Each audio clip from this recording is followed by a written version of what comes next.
پیغمبر فرمی صلی الله علیه و سلم افرمی هر کس گناهی زور بی با آوی بدت خرچی.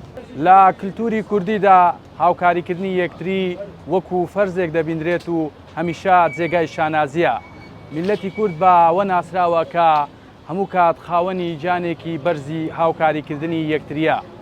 ئەم دیمەنەی لە تەنیشتمنەوەیە ترموزێکە کە لە ناو سەنتەری شاری سۆران لە بەشی زۆری دوکانەکان دوکاندارەکان خۆیان ترموزێکیان داناوە و ئاوی تێەکەن و ڕۆژانە بەفری تێەکەن بۆ ئەوەی ئەو کەسانەی کە بێرەدا گوزەرەکەن یاخود سەردانی بازاڕی شارەکەکەن لێرە ئاوێک بخۆنەوە و ئەم خۆیان فێنک بکەنەوە. ئەمە ڕەنگە شتێکی کەم بێت بەڵام لەلای ئەوان جانی هاوکاری و یارمەتیدانی یەکتریە. زۆر کەس ئامادەی کاری خۆی دەربڕیوە دەڵێ من پارەکەی دەدەم بوزی تێ بکە یان کەسێکە گە ئاو بینی بە پارە ئەمن پارەکەی دەدەم با خێری میشی تێدابی.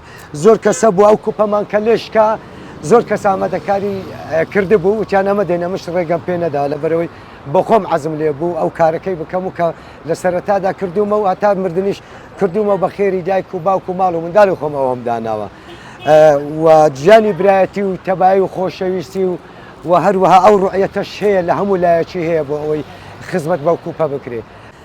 ئەوانەی کە ئەو خزمەت بەو کوپەش دەکەن وەکو من زیاتر دڵسۆزن. ئەبینی هاوینە زۆر کەس هەیە ڕێوبارە دوکانشتوی لێرە کەمی لێ سەرجادەی زعما هەر کە بەیانیان دەین پێشوەخت ئاوەکەی ئەگۆڕین و ترمزەکەی ئەشۆین و بەفری تێکەین و ئەلحەمدولیلا لەوێ دانین و خەڵکێک دێ مەسافیرە خەرچی ئێرەش بەخۆشمان هەر لەوەی دەخۆینەوە چونکەوە سەعیدتری و تەندروستیریشە لە ڕووی توبیەوە تێگەی خێرەی گەورەشە. پێغەمبەر فەرمی صلی الله علیه و سلم ئەفەرمی هەر کەسە گوناهی زۆر بی بە ئاوێ بدەتە خەرچی.